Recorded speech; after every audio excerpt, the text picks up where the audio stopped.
Hello class 6।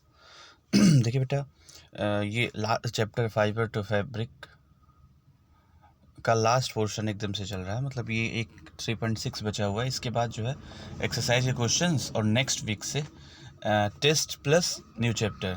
अगले सप्ताह से बेटा टेस्ट मैं लेना शुरू करूँगा, इसलिए आप लोग प्रिपेयर रहिएगा। मतलब बताऊंगा किस डेट में क्या क्या किस चैप्टर का टेस्ट है, हाँ, लेकिन आप प्रिपेयर रहिएगा। अब देखिए, इसको पहले फिनिश करते हैं, फिर आज वाली वीडियो में, मतलब ये तो अभी एक कल वाली वीडियो में भेज रहा हूँ। कल नेटवर्क इश्यू था, इस वजह से नहीं बना ही नहीं पाया था। ये कल वाली वीडियो भेज रहा हूँ, यानी कि 8 अक्टूबर की वीडियो है ये। 9 अक्टूबर की वीडियो जो भेजूँगा उसमें इस चैप्टर के एक्सरसाइज के क्वेश्चंस रहेंगे, और फिर नेक्स्ट वीक से हम लोग नया चैप्टर स्टार्ट करेंगे। चलिए देखिए, history history of the clothing material, ठीक है ना। क्या इतिहास रहा है जो हमने अब तक फाइबर पढ़े, जितने कॉटन और अलग अलग के फाइबर्स हमने पढ़े हैं, उनका क्या हिस्ट्री रहा है, या कैसे कब से मतलब प्रोडक्शन शुरू हुआ, क्या क्या हुआ, ये हम देखना है। देखिए पढ़ते हैं। हाँ, have you ever wondered that materials people used in ancient times for clothes? It happens that in those times people use the bark, क्या क्या यूज़ करते हैं, and big leaves of trees और animal skins and first to cover themselves. पहले क्या use होता था?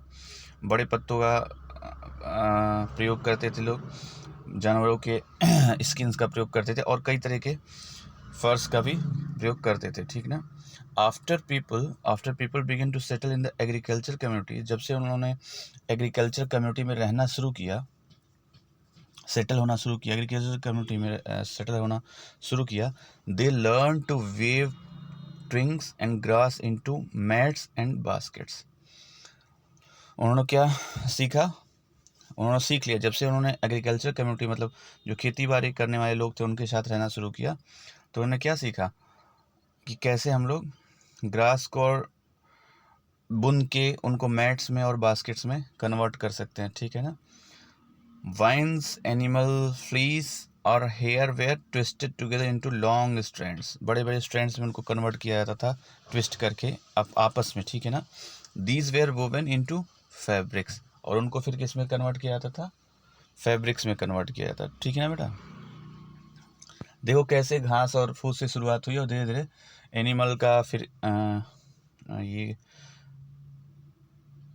हाँ, एनिमल फ्लीस और वाइन्स का, इस सब का प्रयोग होने लगा धीरे धीरे, ठीक है। The early Indians wore fabrics made out of cotton that grew in the regions near the river Ganga.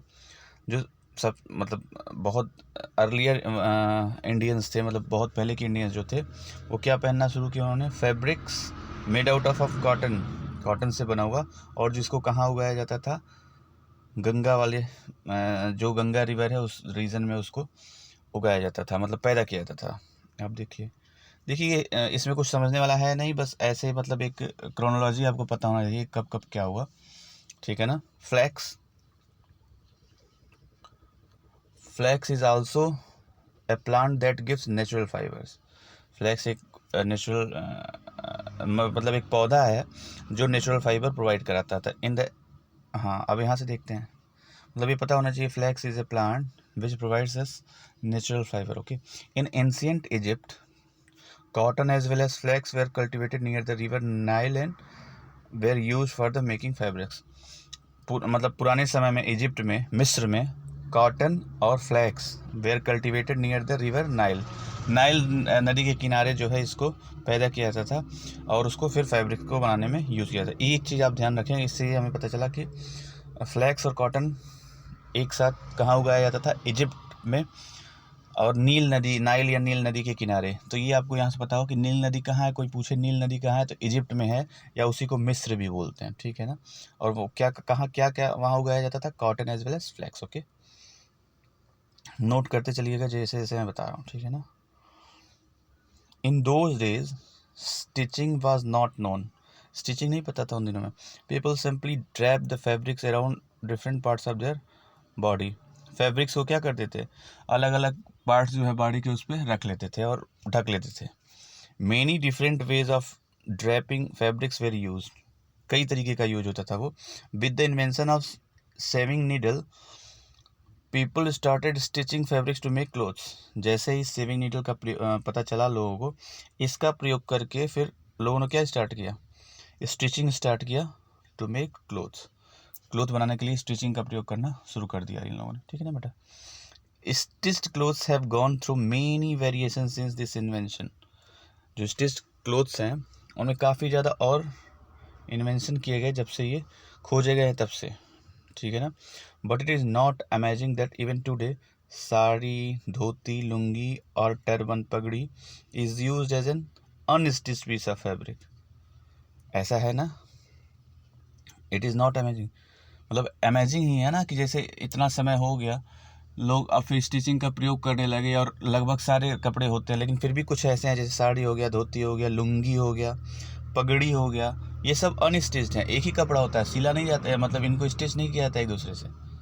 तो ये अमेजिंग है कि नहीं, ये आपसे पूछा जा रहा है, क्वेश्चन मार्क लगाया है इन्होंने। Just as there is a large variety in the food eaten all over our country, कई तरह के खाने प्रेजेंट हैं हमारी कंट्री में खाने के लिए। ए large variety exist also in fabrics and clothing items. जैसे बहुत वैरायटी हमारे देश में खाने पीने की है, उसी तरह के कपड़े और क्लोथिंग की भी अवेलेबल है। तो ये कुछ यहाँ से फैक्ट यहाँ से निकल के आए, जैसे मिस्र और ये सब आप नोट करिएगा, ठीक है ना। और फिर एक क्रोनोलॉजी है कि कहाँ कब कब कैसे हुआ, पहले घास फूस से हुआ, फिर जानवर का हुआ, फिर स्टिचिंग स्टार्ट हुई, फिर कई तरह के कपड़े पाए जाने लगे। लेकिन अब भी जो है कुछ ऐसे हैं जो स्टिचिंग के बिना ही कपड़े हैं, जैसे धोती, साड़ी एक्सेट्रा, टर्बन, है ना। ये वाला तो मैंने पहले डिस्कस किया है। क्या है, कॉटन रोल्स पहले होता है, इसकी गिनिंग करते हैं। अब ये ध्यान रहे कि कॉटन से अगर फाइबर करना है तो गिनिंग वाला प्रोसेस यूज़ होगा, फाइबर टू यार्न करना है तो स्पिनिंग वाला प्रोसेस यूज़ होगा, ठीक है। और यार्न को जब निटिंग करते हैं तब भी फैब्रिक बनता है, और यार्न को वेविंग करते हैं तब भी फैब्रिक बनता है। ये प्रोसेसेस आपको पता होने चाहिए कि ginning, spinning, knitting and weaving, ये प्रोसेस कब कब किसको किस में कन्वर्ट करने के लिए यूज़ होता है। तो नीटिंग और वेविंग, ये नीटिंग और वेविंग जो है ये तो यार्न से फैब्रिक बनाने में, ये आपको पता है। और ये दोनों बस केवल ध्यान रखिएगा, ठीक है ना। अब कुछ कीवर्ड्स देख लेते हैं।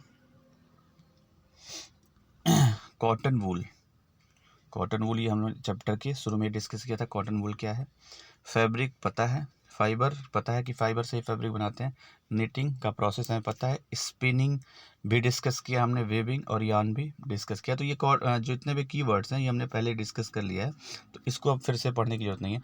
एक बार समरी देख लेते हैं, ठीक है ना। और फिर नेक्स्ट क्लास में, मतलब आज वाली वीडियो में एक्सरसाइज के क्वेश्चन देखेंगे। एक सेकेंड बेटा। There is a variety of clothing material और fabric such as cotton, silk, wool and polyester. बहुत तरह के क्लोथिंग मटेरियल या फैब्रिक हैं, जैसे क्या, cotton, silk, wool and polyester, ये पता है आपको। Fabrics are made from yarns which is turn are made from fibres. मतलब पहले फाइबर से yarn बनाया गया और yarn से फिर फैब्रिक बनाया गया, यही इस लाइन का मतलब है, जो मैं हमेशा से कहते आ रहा हूँ कि ये आपको पता होना चाहिए। फाइबर्स आर आइदर नेचुरल और सिंथेटिक। फाइबर दोनों तरह के होते हैं, सिंथेटिक भी होते हैं और नेचुरल भी। मतलब सिंथेटिक मतलब मैन मेड, आदमी भी बनाता है, या नेचुरली भी पाए जाते हैं। Cotton, wool, silk and jute are some natural fibre, ये नेचुरल फाइबर है। While nylon, polyester are some examples of synthetic fibre. तो क्वेश्चन आपसे ये भी पूछा जा सकता है कि give some examples of natural and as well as synthetic fibres. तो आपको ये पता होना चाहिए। Fibres like cotton, jute are often from plants. अब कुछ ऐसा भी क्वेश्चन पूछा सकता है कि कुछ ऐसे फाइबर लिखिए जो प्लांट से पाए जाते हैं, तो कॉटन और जूट सब पता होना चाहिए। The process of making yarn from fibre is called spinning. The process of making yarn from fibre, fibre से जब yarn, मतलब पहला स्टेप, yarn से फैब्रिक बनाते हैं, लेकिन जब फाइबर से yarn बनाते हैं उस प्रोसेस को क्या कहते हैं, स्पिनिंग, स्पिनिंग कहते हैं, ठीक है ना। Fabric from yarn is made by weaving and knitting. देखिए ये प्रोसेस समझ में आया ना, फाइबर है, इससे yarn बनाते हैं और फिर इस yarn को फैब्रिक में, एक सेकेंड आपसे लिख देता हूँ, पहले फाइबर है, फिर yarn बनाया और yarn से फैब्रिक बनाया, यही 3 स्टेप हम शुरू से ही डिस्कस कर रहे हैं। फैब्रिक है ये। जब फाइबर से yarn बनाते हैं तो इस प्रोसेस को बोलते हैं स्पिनिंग। देखिए यहाँ लिखा हुआ है, इसको बोलेंगे स्पिनिंग। और जब yarn से फैब्रिक बनाते हैं तो इस प्रोसेस को 2 नाम है, वेविंग एंड निटिंग। ये नीचे लिखा हुआ। स्पिनिंग है इस स्टेप का, और वेविंग और निटिंग है यान से फैब्रिक बनाने का। तो ये चीज़ ध्यान रहे आपको, ठीक है। चलिए, अगर कोई डाउट हो तो पूछिएगा। नेक्स्ट मतलब अगली वीडियो में हम जो है इस एक्सरसाइज के क्वेश्चन को करेंगे, और उसकी अगली वीडियो में मतलब नेक्स्ट वीक में will start new chapter as well as test भी होगा, ठीक है ना। थैंक यू।